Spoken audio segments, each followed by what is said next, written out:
Feeling ko ayaw sa akin ng tatay niya. Hala, bakit naman? Samantha, anong pangalan ng nanay mo?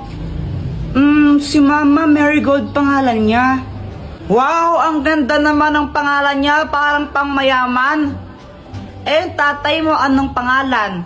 Si Papa, Balmon. Ang pangit naman ang pangalan ng tatay mo.